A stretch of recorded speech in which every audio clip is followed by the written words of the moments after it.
12 जनवरी 2009 हैदराबाद के Rajiv Gandhi international stadium में Ranji trophy का फाइनल मुकाबला शुरू होने वाला था। यह भारतीय घरेलू क्रिकेट का सबसे बड़ा मंच था और आमने सामने थी दो दिग्गज टीमें, मुंबई और उत्तर प्रदेश। उत्तर प्रदेश की टीम का एक 19 साल का दुबला पतला गेंदबाज जब होटल के कमरे से मैदान पर जाने के लिए बाहर निकला तो उसकी नजर बगल वाले कमरे पर पड़ी। वो कमरा क्रिकेट के भगवान सचिन तेंदुलकर का था। ये देखकर वो लड़का एक पल के लिए ठिठक गया। उसके कदम जैसे जम से गए। वो चुपचाप वापस अपने कमरे में लौट आया और दरवाजे को बस थोड़ा सा खोलकर बाहर झांकने लगा। उसके दिल में एक अजीब सी बेचैनी और उत्सुकता थी। वो बस ये देखना चाहता था कि एक इतना महान बल्लेबाज, एक लीजेंड, मैच के दिन कैसा बर्ताव करता है, क्या सोचता है, कैसे तैयारी करता है। कुछ देर के इंतजार के बाद सचिन अपने कमरे से बाहर निकले। वो अपने फोन में व्यस्त थे, शायद दुनिया के शोर से बेखबर। उन्हें देखते ही वो लड़का भी झट से अपने कमरे से निकला और चुपके से उनके पीछे पीछे चल दिया। वो उनके साथ लिफ्ट में चढ़ गया। उस छोटी सी लिफ्ट में वो लड़का बस खामोशी से सचिन को निहार रहा था। उसके दिमाग में तूफान चल रहा था। वो सोच रहा था कि वो इस महान खिलाड़ी के खिलाफ गेंदबाजी कैसे करेगा। ये वो खिलाड़ी था जिसके पोस्टर्स उसके जैसे लाखों लड़के अपने कमरों में लगाते थे और आज उसे उसी के खिलाफ खेलना था। खैर, मैच शुरू हुआ। मुंबई ने पहले बल्लेबाजी करने का फैसला किया। 42 रन के स्कोर पर वसीम जाफर और विनायक सामंत के विकेट गिर चुके थे। अब क्रीज पर आए सचिन तेंदुलकर। पूरा स्टेडियम उनके नाम से गूंज रहा था, लेकिन 15 गेंदें गुजर गई। सचिन अपना खाता तक नहीं खोल पाए। दबाव बढ़ रहा था और फिर 20वें ओवर में गेंद उसी 19 साल के लड़के भुवनेश्वर कुमार के हाथ में आई। एक तरफ वो लड़का था जो कुछ घंटे पहले एक अपने हीरो को बस हैरत से देख रहा था और अब दूसरी तरफ उसे आउट करने की जिम्मेदारी थी। भुवनेश्वर को देखकर सचिन शायद कुछ पल के लिए सब कुछ भूल गए। उन्होंने कुछ ज्यादा नहीं सोचा, कोई असाधारण योजना नहीं बनाई। उन्होंने बस अपनी सबसे बड़ी ताकत, अपनी नेचुरल इन स्विंग गेंद फेंकी। सचिन उस गेंद को खेलने के लिए आगे बढ़े, लेकिन गेंद हवा में लहराई और अंदर की तरफ आई। जब तक सचिन कुछ समझ पाते, गेंद बल्ले का अंदरूनी किनारा लेकर उनके पैड से टकराई और हवा में उछल गई। कप्तान मोहम्मद कैफ ने एक अजीब सी फील्डिंग लगा रखी थी, एक ऐसी जगह जो किसी क्रिकेट की किताब में नहीं मिलेगी, शॉर्ट लेग और मिड विकेट के बीच। वहीं पर तैनात शिवकांत शुक्ला ने आगे की ओर डाइव लगाकर एक शानदार कैच पकड़ लिया। पूरा स्टेडियम सन्न था। मुंबई का ड्रेसिंग रूम खामोश।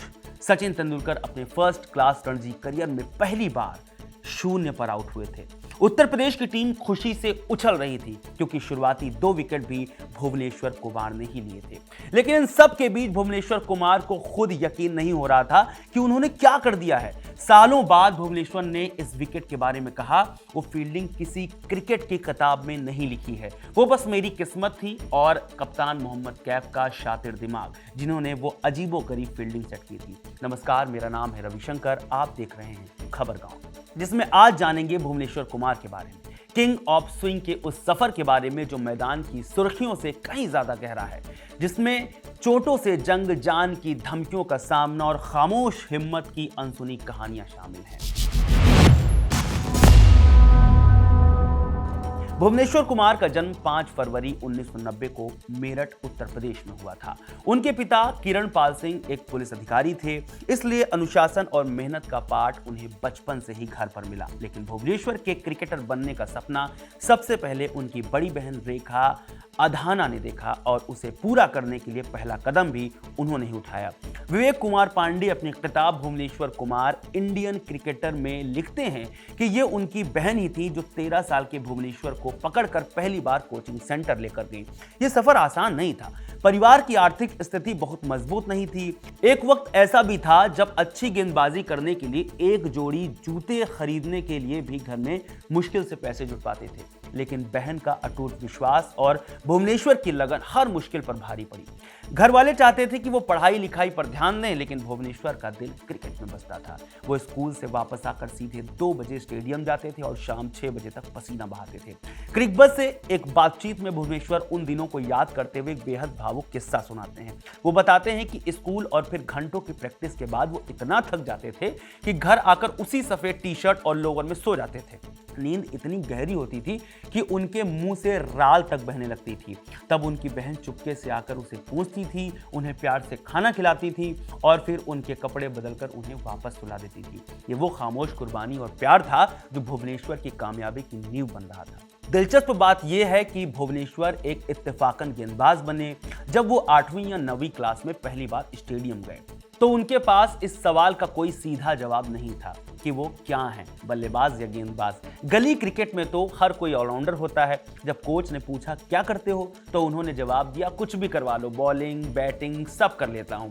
उस वक्त ज्यादातर लड़के बल्लेबाजी के लिए आते थे, इसलिए कोच ने शायद गेंदबाजों की कमी देखकर कहा, ठीक है जाओ बॉलिंग करो। बस उसी एक निर्देश ने भारत को उसका अगला स्विंग किंग दे दिया। कोचों ने जल्द ये देख लिया कि इस लड़के की गेंद में एक कुदरती हरकत थी। वो हवा में गेंद को दोनों तरफ घुमा सकता था। ये कोई सिखाई हुई कला नहीं थी, ये एक तोहफा था। इसी वजह से उन्हें नेट्स में नई गेंद दी जाने लगी, जो किसी भी नए लड़के के लिए बहुत बड़ी बात होती है।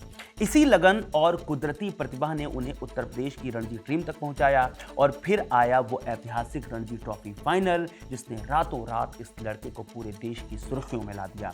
सचिन को शून्य पर आउट करने के बाद मिले आत्मविश्वास ने उन्हें ये यकीन दिला दिया कि वो दुनिया के किसी भी बल्लेबाज को आउट कर सकते हैं। वो सिर्फ एक विकेट नहीं था, वो एक ऐलान था कि भारतीय क्रिकेट में एक नए सितारे का उदय हो चुका है। सचिन तेंदुलकर के उस विकेट ने भुवनेश्वर को पहचान तो दिला दी थी, लेकिन अंतर्राष्ट्रीय क्रिकेट का बड़ा मंच अभी भी एक सपना था। वो सपना सच हुआ 2012 के अंत में, जब भारत का सामना अपने सबसे कट्टर प्रतिद्वंदी पाकिस्तान से था। 25 दिसंबर 2012 को अपने पहले ही T20 मैच में डेब्यू करते हुए भुवनेश्वर ने सिर्फ 9 रन देकर 3 विकेट झटक लिए। ये एक शानदार शुरुआत थी, लेकिन असली कहानी तो 5 दिन बाद वनडे सीरीज में लिखी जानी थी। 30 दिसंबर 2012 चेन्नई का चेपक मैदान, भारत और पाकिस्तान के बीच पहला वनडे। पाकिस्तान के तेज गेंदबाज जुनैद खान की घातक गेंदबाजी के सामने भारतीय बल्लेबाज बिखर गए थे पूरी तरह से। वीरेंद्र सहवाग, विराट कोहली, युवराज सिंह, रोहित शर्मा सब सस्ते में पवेलियन लौट गए। कप्तान धोनी और सुरेश रैना की जुझारू पारियों की बदौलत भारत किसी तरह 227 के स्कोर तक पहुंचा। पाकिस्तान की मजबूत और गहरी बल्लेबाजी लाइनअप के सामने यह लक्ष्य बहुत छोटा सा लग रहा था। पाकिस्तान के मोहम्मद हफीज और नासिर जमशेद क्रीज पर उतरे। भारत के पास खोने को कुछ नहीं था और कप्तान धोनी ने गेंदबाजी के लिए अपना नया हथियार उतारा, 22 साल का भुवनेश्वर कुमार। यह उनका वनडे डेब्यू मैच था और पाकिस्तान के बल्लेबाज शायद उन्हें हल्के में लेने की गलती कर रहे थे। भुवनेश्वर ने अपने करियर की पहली गेंद फेंकने के लिए रनअप लिया। गेंद ऑफ स्टंप के बाहर गिरी। हफीज को लगा कि गेंद बाहर की तरफ स्विंग होगी, इसलिए उन्होंने अपना बल्ला उठा लिया और गेंद को विकेट कीपर के पास जाने दिया। लेकिन मेरठ के इस लड़के ने कुछ और ही सोच रखा था। गेंद हवा में लहराई और बिजली की तेजी से अंदर की तरफ आई। हफीज जब तक कुछ समझ पाते, गेंद उनके ऑफ स्टंप को उखाड़ चुकी थी। पाकिस्तान का स्कोर था 0 पर 1 विकेट। पूरा स्टेडियम एक डेब्यूटेंट लड़के के नाम से गूंज रहा था। पाकिस्तान का ड्रेसिंग रूम हैरान और खामोश था। ये एक ऐसा डेब्यू था जो किसी भी खिलाड़ी के लिए सपने जैसा होता है। और यहीं पर भुवनेश्वर कुमार ने एक ऐसा वर्ल्ड रिकॉर्ड बनाया जो आज तक कोई नहीं तोड़ पाया है। वो क्रिकेट इतिहास के पहले और इकलौते गेंदबाज हैं जिनका टेस्ट, वनडे और T20 तीनों फॉर्मेट में पहला विकेट बोल्ट के रूप में आया। ये रिकॉर्ड उनकी सटीक लाइन लेंथ और गेंद को हिलाने की काबिलियत का सबसे बड़ा सबूत है। यह सिर्फ शुरुआत थी। अपने डेब्यू मैच में ही कप्तान MS धोनी ने उन पर भरोसा दिखाया। धोनी, जिन्हें गेंदबाजों का कप्तान कहा जाता है, उन्होंने भुवनेश्वर से कहा, अपनी फील्ड खुद सेट करो और अपने प्लान खुद बनाओ। इस भरोसे ने एक युवा गेंदबाज को वो आत्मविश्वास दिया जिसकी उसे सबसे ज्यादा जरूरत थी। अगले ही साल 2013 में उन्होंने इंग्लैंड में हुई ICC चैंपियंस ट्रॉफी जीतने में भारत के लिए अहम भूमिका निभाई। उन्हें टूर्नामेंट की ICC टीम में भी शामिल किया गया। उसी साल वेस्टइंडीज में हुई ट्राई नेशन सीरीज में उन्होंने श्रीलंका के खिलाफ सिर्फ 8 रन देकर 4 विकेट लेकर अपने करियर का सर्वश्रेष्ठ प्रदर्शन किया और प्लेयर ऑफ द सीरीज बने। 2014 का इंग्लैंड दौरा तो उनके करियर का एक मील का पत्थर साबित हुआ। भले ही भारत सीरीज हार गया, लेकिन भुवनेश्वर ने 19 विकेट लिए और 3 अर्धशतक भी लगाए। उन्होंने लॉर्ड्स के ऐतिहासिक मैदान पर 5 विकेट लेकर अपना नाम ऑनर्स बोर्ड पर भी दर्ज करवाया। स्विंग का ये नया राजा अब दुनिया पर छा जाने के लिए पूरी तरह से तैयार था।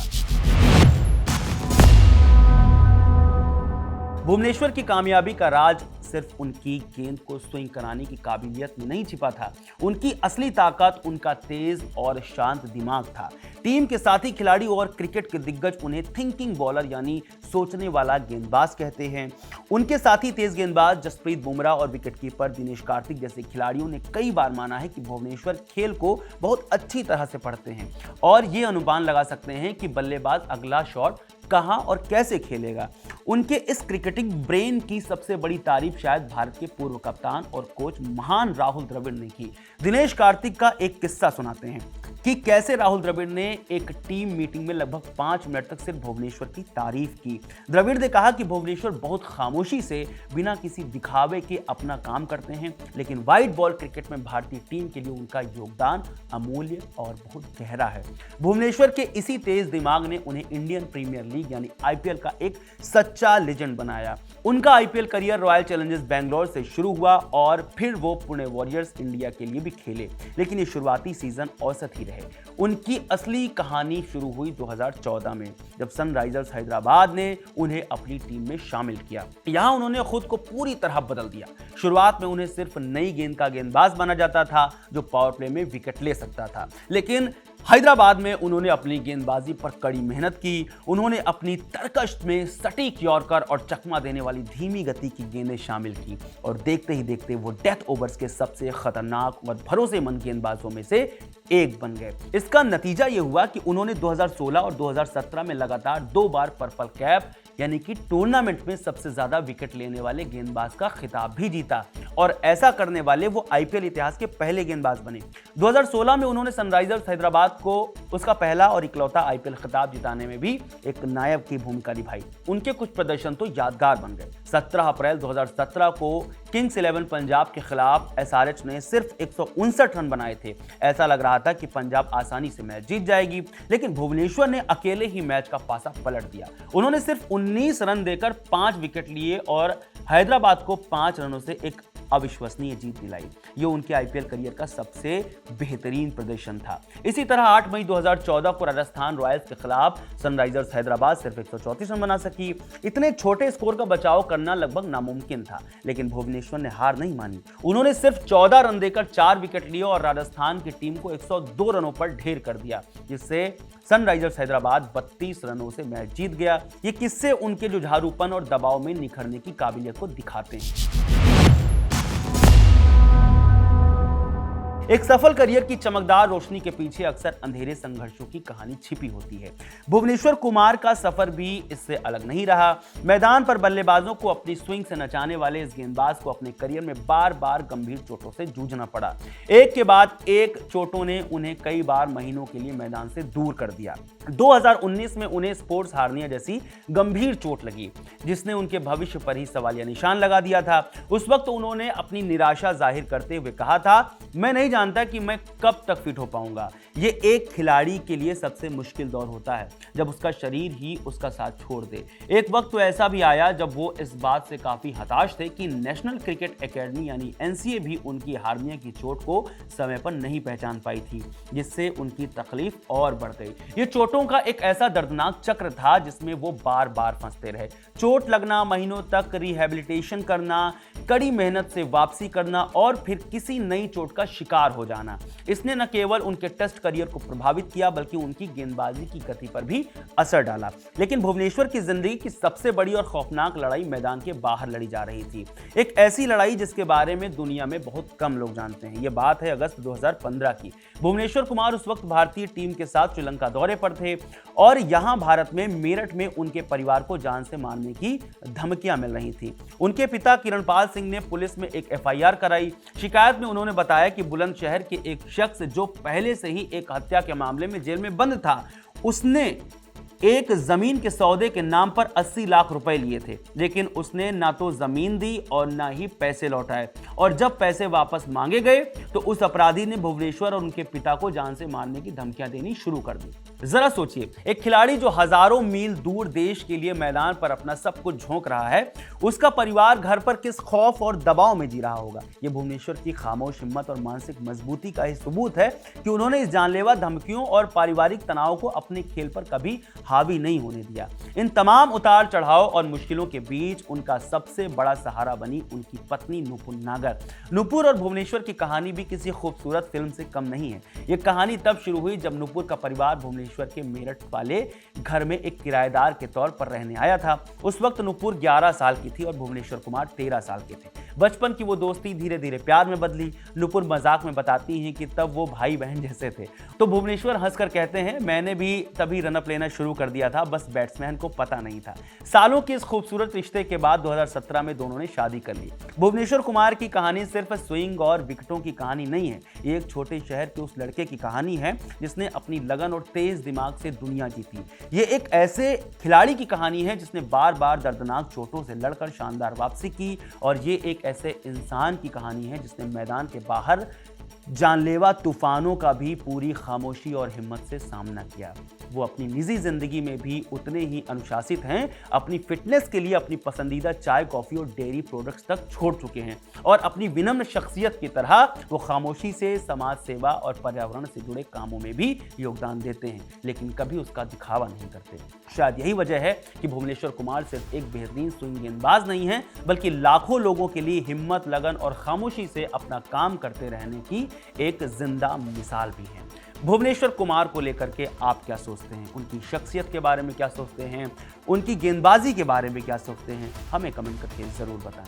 इस वीडियो में फिलहाल इतना ही। खबर गांव को सब्सक्राइब जरूर करें। बहुत शुक्रिया।